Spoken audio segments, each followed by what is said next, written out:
النهارده هنشوف مع بعض واحد من الاماكن المختلفه والمميزه اللي تقدر تقضي فيها ديوز وانت موجود في الاسماعيليه. بص الورق العنب عامل ازاي، كميه برادات شاي غير منطقيه. انا عندي بقى فضول صراحه اجرب ايه مخلل المانجا ده، فمش عارف اجربها معايا، ممكن مع جبنه قريش.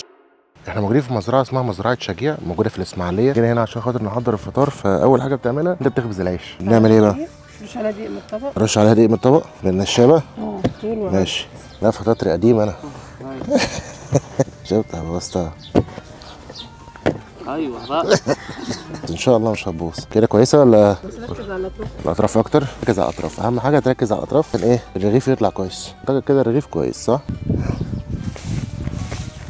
قلت لك فطاطري يعني. ياخد وقت قد ايه بقى عشان يستوي؟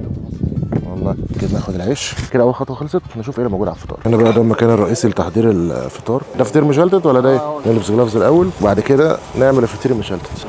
ايوه بقى، وش عليا بالسمنه، نوزعها بقى عليه. نوزعها على نحط على كل حته عشان ايه تبقى جاهزه. هنا نحط البتنجان مكدوس. مجدوس. نحط بقى اول حاجه البتنجان، نحط كده.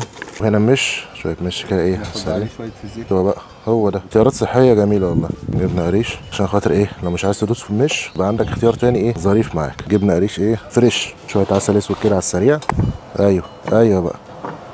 عسل ابيض. طبعا بقى ايه شويه بطاطس ايديك كده تاخدهم تحطهم في الطبق، وقرنين فلفل كده. طبق بطاطس جاهز.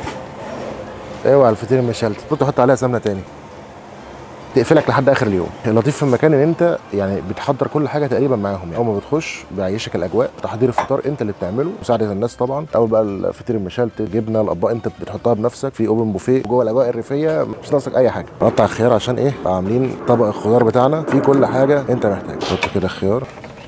برضه عندهم حاجه مميزه جدا وهي مخلل المانجا. يعني المانجا كده طبعا انت في اسماعيليه، فالمانجا طبعا ما فيش اكتر منها، فبيخللوا مانجا. برضه ايه تجربه جديده صراحه، انا عمري ما جربتها قبل كده، فخلينا نشوف. طبعا عندك اخر حاجه هي الهريسه، تعمل في زيت الزيتون. كان بتقعد وقت قد ايه؟ بتقعد اسبوع تقريبا عشان خاطر ايه تديك الطعم الصح. قلبها كده شغل عالي.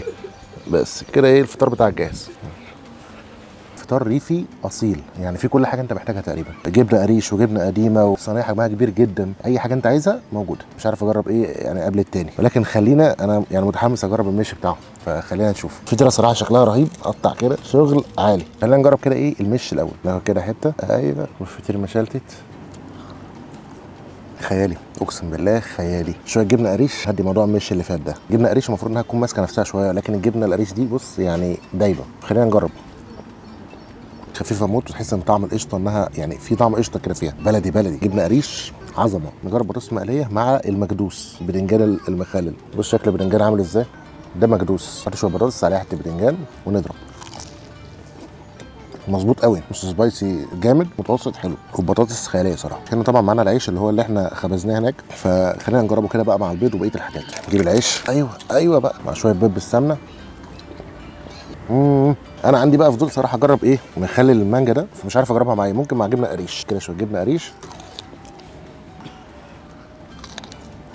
ما حسيتهاش صراحه، يعني لا طعمها غريب بالنسبه لي، مش افضل حاجه. ممكن تعجب ناس ثانيه يعني، بس ده بالنسبه لي لا. برضه الهريسه بتاعتهم شكلها كان تحفه صراحه، فخلينا نجربها كده، ولكن ايه مع البطاطس بقى. حطها في العيش مع شويه هريسه. ربنا يستر على اللي جاي ده. حراق قوي. خيار بسرعه. اللي ما بيحبش الحراق اوعى يخاطر ويجربها، انها بجد حاميه جدا. يعني دي لمحبين الشطه فقط. غير كده عايز حاجه خفيفه حاجه بسيطه، ده مش هياكل معاك تماما. خش على اخر حاجه وهي العسل الابيض والعسل الاسود. عسل ابيض وعسل اسود معروف يعني فطير مشلتت. نجيب بقى فطير مشلتت الجميل ونديها عسل ابيض. العسل الابيض عندهم حكايه. خلينا نجرب اخر حاجه معانا وهي العسل الاسود. حته فطير مشلتت كده جميله. لف اللقمه. ايوه حاسس ان انا صحتي رجعت لي من اول وجديد. يعني حاسس كده ان انا بقى فيا طاقه ان انا اعمل اي حاجه. بما ان الواحد بقى فيه طاقه، تعالوا نكمل يومنا ونشوف ايه اللي هنعمله تاني واحنا موجودين في المزرعه. يلا بينا. يلا يا ابو محمد. كده خلصنا الفطار بتاعنا. المفروض بقى ان احنا هناخد جوله جوه المزرعه، نعرف ايه اللي موجود جواها، او ناخد معلومات اكتر عن المانجا وزراعه المانجا والحاجات دي. ولكن قبل الكلام ده تعالوا نشرب كوبايه قهوه تركي وبعد كده نتحرك. كميه برادات شاي غير منطقيه. دلات القهوه العربي. وطبعا هنا النار عشان الشاي بيتعمل على الفحم، والقهوه برده نفس القصه. فزي ما انتم شايفين ايه المفروض انها طعمها يكون مختلف جدا عن القهوه القهوه العاديه يعني. ولكن الرصه شكلها شيك صراحه، عجباني رصه البرادات دي، تفتح نفسك كده على الشاي. ولكن اللي انا متاكد منه ان الاجواء ديت في الشتاء ممكن تكون افضل شويه، اجواء كده تحس انت عايز تيجي تقعد تدفى، لكن في الصيف ظريفه كتغيير وكحاجه جديده ممكن تعملها، لكن في الشتاء اعتقد يكون افضل. هنا برده في قعده ظريفه في البتاع بتاع الجمل ده اللي بيتحط فوق الجمل، ولكن انا مش عارف ايه فايدته يعني، ليه محطوط هنا. تاخد بقى الشاي بتاعك من هنا تقعد تشربه تسترخي. ده ايه يا باشا؟ عصير فراوله. شاكرين جدا. عمال بقى الشاي بتاعك ما يجهز في كده ايه كرم ضيافه منهم عصير فراوله. حلو، انت دقته اصلا؟ تلج. عصير الفراوله هزار. شاي وقهوه برضو ايه معمولين على الحطب، الشغل جامد. تسلم ايديك، الله يحفظك. صب لنا كده الشاي يا عم ماما. انت عليك صبة شاي برضو ايه مش منطقيه يعني. ماشي. انتخى اورزا طيب، كل اليوم كله انتخى شرب واكل وانت مقضيها نوم. ها هي احسن حاجه صراحه هنا ان الاجواء اجواء استرخائيه، مش فكره الديوز اللي هو فيه اكشن وفيه حركه وفيه قصص وكده، ولكن فكره الديوز هو ان انت جاي تسترخي تجرب حاجه مختلفه، تقضي وقتك وسط الريف وسط الاسترخاء والاجواء الجامده جدا. فلا عاجبني الكلام. ايوه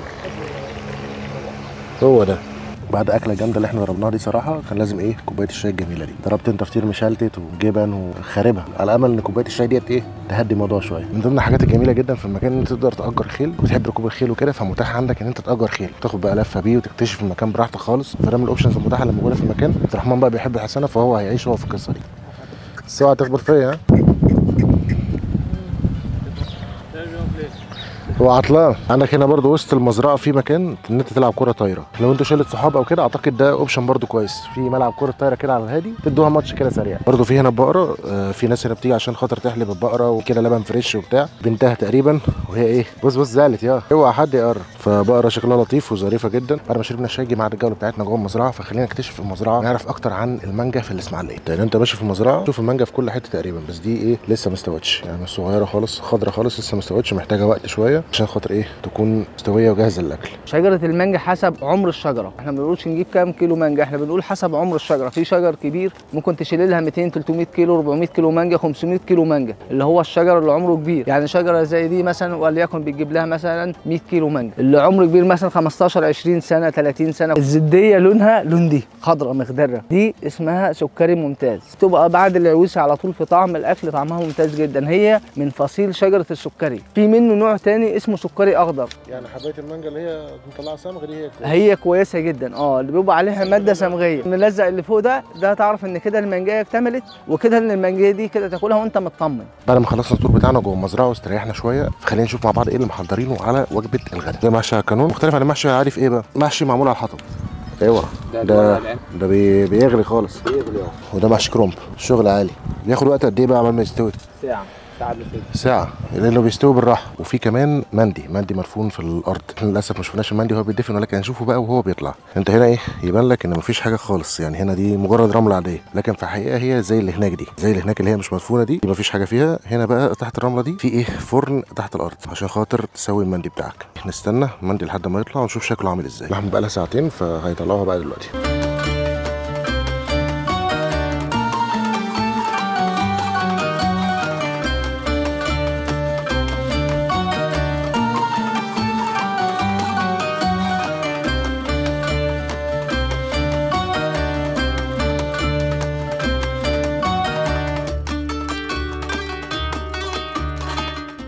الاكل وصل يا جدعان. تسلم ايديك. بص شكل الصينيه، بص الشغل عالي، مفيش هزار بيحصل. عندك هنا محشي كرنب، محشي ورق عنب، مندي لحم ومندي فراخ. لا الناس دي لحد دلوقتي الناس دي بتهزرش. كصينيه وجبه غدا يعني مفيش حاجه مفوتينها يعني، مش عارف ابتدي بايه صراحه. خلينا نبتدي بمحشي كرنب، محشي على الكانون مطبوخ على الحطب. بسم الله. هزار اقسم بالله. دايب ولا لا مفلفل سنه ودايب في نفس الوقت، معرفش ازاي. واحده تانيه اتاكد بس. تحفه. جرب ورق عنب بقى. بص الورق عنب عامل ازاي. ورق عنب متظبط جامد مفيش كلام. المحشي طعمه مختلف جدا عن المحشي العادي اللي بناكله في البيت، لان هو مطبوخ بطريقه مختلفه. خلينا نجرب الرز. عليكم السلام. حابب ازود لكم اي حاجه؟ لا كله زي الفل، كله 100 100. الله يكرمك. الناس كريمه. كل شويه تعدي يقول لك محتاج حاجه اجيب لك حاجه. برضه الرز بسمتي ايه تحس الواحده معدتها كده ايه. خلينا نجرب. محتاج شويه تتبيله زياده مظبوط، بس مش افضل حاجه بالنسبه لي. خلينا نجرب المندي برضه ايه، اعتقد كان محتاج سوا زياده شويه. خلينا نجرب كده. مستوي صح وطعمه جامد جدا، مش دايبه بس مستويه كويس يعني مفيش فيها غلطه. برضه عاده مش بحب الفراخ المندي قوي، ولكن ديت شكلها يفتح النفس شويه، تتبيله في كل حته تقريبا، فايه شكلها انها ايه مخدومه صح. امسك كده. كمان دي فراخ، هو مختلف عن المندي الفراخ اللي انا متعود عليه، حاسس ان هو مختلف شويه، تتبيلته افضل، طعمه احسن، مختلف عن المندي الفراخ الطبيعي، ولكن طعمه 100 مفيش خلاف عليه. يعني السلطه الخضراء دي برضو ايه شفتهم بيحطوها. خلينا نجرب السلطه، حلوه جدا، فريش من مزرعه، سلطه خضراء 100. كتجربه غدا صراحه مميزه جدا، والاكل رائع والقعده خياليه. السعر هنا هو 750 جنيه شامل الفطار اللي احنا جربناه الصبح دوت، فطار ريفي وسط الريف والاجواء وكده، وشامل ميه ومشروبات، شاي، قهوه، تاخدوا برده جوله جوه المكان، شامل الغدا اللي احنا جربناه برده دوت، غدا مندي ومحشي وقصص وحوارات كده. اليوم بتاعنا يبقى خلص، شفنا واحد من اظرف الاماكن اللي ممكن تقضي فيها ديوس في الاسماعيليه. اتمنى يكون الفيديو عجبكم، مش تعملوا لايك وشير وسبسكرايب، اشوفكم ان شاء الله الفيديو اللي جاي. سلام.